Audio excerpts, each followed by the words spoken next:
Good morning. Ah, there you go.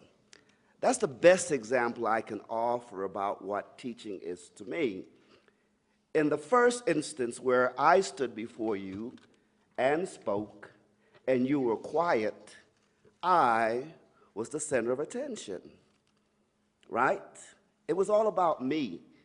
Some of you have never seen me before. Raise your hand if you've never seen me before. Aha, you've missed it, haven't you? But the second time, not wanting to be in the center of attention, I created a community, right? It wasn't just me, it was us. Are you following me this far? In the first instance, I was excluding you because you did not answer. And in the second instance, I was included you because you did answer. And we become a community.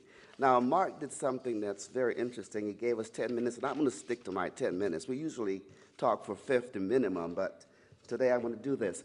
I'm not interested in exclusivity as a teacher. I'm not interested in having the spotlight being on me, whether it's 50 minutes, 90 minutes, or 3 hours. For me, the classroom belongs to the student. In a classroom that is inclusive, the classroom is immediately transformed into a community of learners, a community of discoverers, a community of explorers, a community of adventurers. If, however, it is one that excludes, then to use the metaphor that I borrowed from my current guest on campus, Bill Hooks, we establish margins and centers. I become the center, my students are alienated in a margin. I'm not interested in that because it allows me to conquer them. It allows me to colonize them and colonize their minds. And I'm not interested in that. I'm interested in the personal development and growth of my students, not just intellectually, but spiritually, physically, emotionally. Now, I had 3 teachers that influenced me. By the way, I was born in Costa Rica, a fact that's very important. My parents are Jamaicans. And when we migrated to Pasadena, California. When I went to public schools in America, there were English schools. When I went to public schools in Costa Rica, there were Spanish schools. So I was like totally lost. I was about 10 years old, 11 years old, when I entered my first American classroom. And I am sorry to say that I had teachers from the 6th grade to the 11th grade who told me I would not even go to college. For them, I had an accent. And above all, I was black. I came to America in 1958. Randy just talked about the perilous times. Those were the challenging times. The Black Arts Movement, the Black Power movement, the Civil Rights movement, all got played out in front of my eyes between the ages of 10 and 16. But I, thank God, did not listen to those teachers who said, you're not even going to go to college. Because I sounded different. Yo hablaba español. I also talk like me as a Jamaican man, because that's the way my grandmother talk. You know what I'm saying? So I was caught between all of these worlds. But I wasn't a dumb kid. I was never a stupid kid. I had the love of my parents, right? The negativity of those teachers who did not see me as a person. But I had, for example, a woman, her name was Mrs. Buggs, of all things. You know, that she gave me a wonderful mantra, and I still use it in my classroom. I've got several former students in this room right now who'll say, the first thing I tell them, when I give them the syllabus, I say, we may not stick to this, because I am, they're laughing because Samuel's never finishes his syllabus. But the bottom line is I followed that by saying, we will go as fast as we can, but as slow as we have to. That's the first lesson I learned from a teacher that transformed my life, right? She didn't make me stick to the syllabus. She allowed me to explore, to discover, to go on adventures. And so I learned Dickens, but this was the best of time and the worst of time. I learned it, I explored it, I loved it. And by the way, I made it relevant to my experience because it was the best of time. We'd left and come to America, but it was the worst of time because I was in transition and I was very young. And I had people who would discourage me. But I also met Emerson, who said, well, build therefore your own world, right? I've got some people shaking their heads here. And I met Whitman, who says, celebrate yourself, right? And all of the stuff become now meaningful to who I was transforming into becoming because I had people who cared, and I didn't allow the people who didn't care to dominate my life. I also had a German teacher. His name was Mr. Swear. You never forget people that impact you like that. He was a very formal teacher. You could not just open your mouth in his class. You had to raise your hand. He would acknowledge you, and then he would call on you. And you had to stand and speak. And he would say, Mr. Samuels. Well, I was used to that coming from Latin America, right? But the thing about it is, and he didn't have to call me Mr. Samuels or Pepie.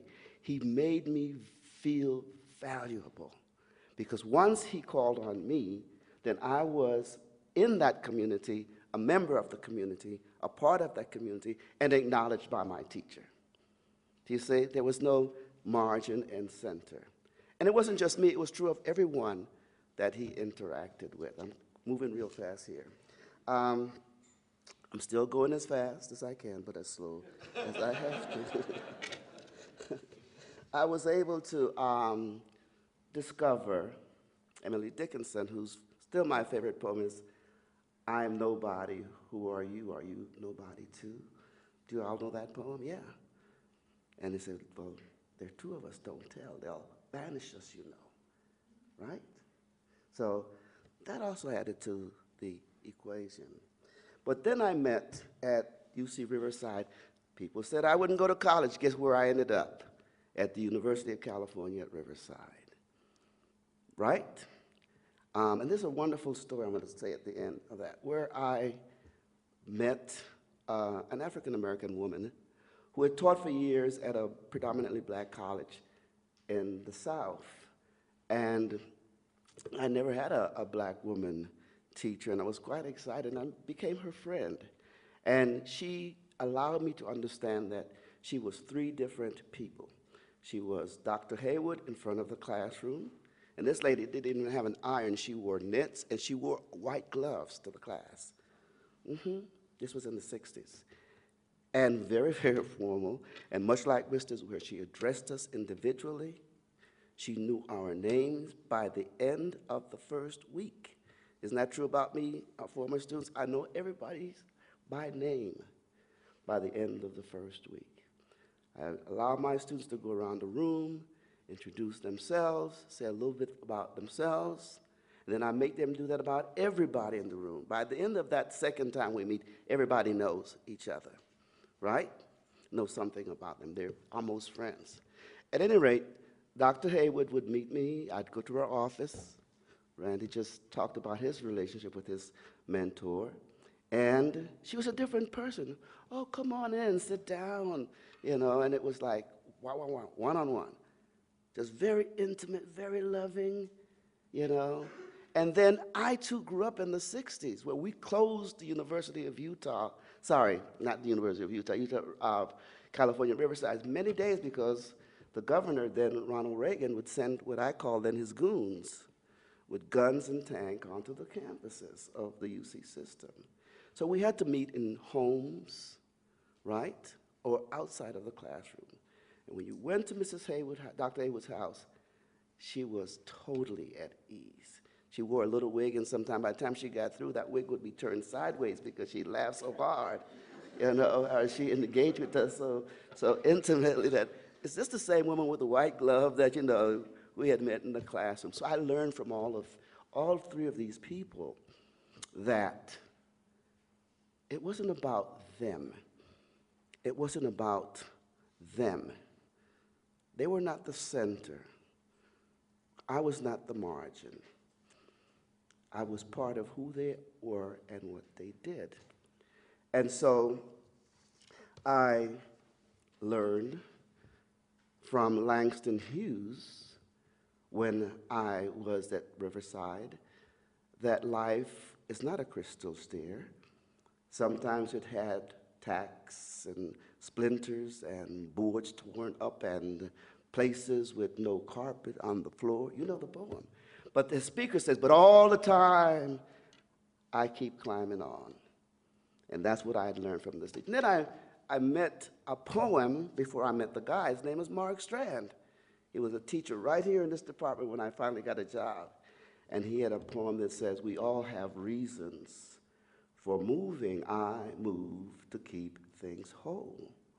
So my lessons from all three of these teachers was to create a community that was inclusive, that was about discovery, that was about adventure, that was about exploration of self and of material, that made me realize that at the end, my quest was for meaning and wholeness. I'll give you one final example, well, two final examples before I sit down, okay? And by the way, I encountered these negative teachers all the way to UC Riverside. And a fellow by the name of Munson, and I'll call his name because he was very negative. I was a 4.0 student on the dean's list every quarter until I encountered this guy. And he looked at me and just figured, no matter what I did, I could not get a grade above a C-. And I think he thought he was being generous by giving me that grade, no matter what I did. Now, how could I be making straight A's from everybody else? And the best was a C- from this guy. At any rate, here's the story. I don't think he ever saw me. And I proved it. In about 1982, I had a Ford Foundation postdoc and was at UCLA in the research library. I got on the basement floor. By the time I got to the second floor, guess who came onto the elevator? Dr. Munson. I never forgot him. And I greeted him. Hello, Dr. Munson. And he's like, who are you? I remembered him. He didn't remember me. I said, you were my teacher years ago.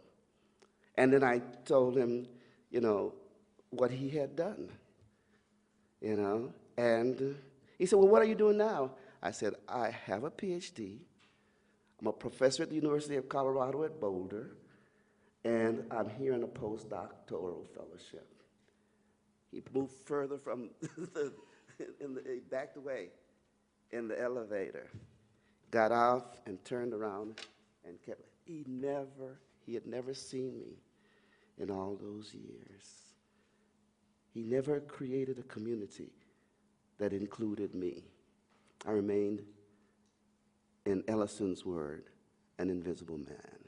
So I want to end by saying, for me, the classroom is a community of transformation. And that it will always be that as long as my students remain the center and not the margins. Thank you very much.